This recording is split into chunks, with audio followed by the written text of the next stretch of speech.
You are looking at Julian's pronunciation guide, where we look at how to pronounce better some of the most mispronounced words in the world, like this other curious word. But how do you say what you're looking for today?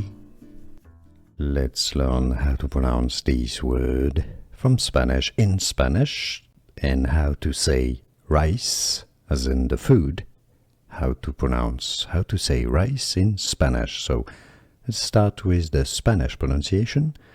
Depending on, let's say, in central Spain, it's going to be pronounced as arroz, with the Z pronounced more like TH than an S. And because you have two R's, you really need to roll this R, trail this R for a long time.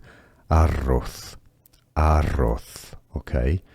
Now in South America, Central America, Latin America, and other parts of Spain, the Z or the Z is going to be pronounced like an S, so arroz, arroz. Okay, so that's your Spanish pronunciation covered. If you cannot pronounce the Spanish perfectly, you can say it as arroz, arroz, or again in Spanish, either arroz or arroz.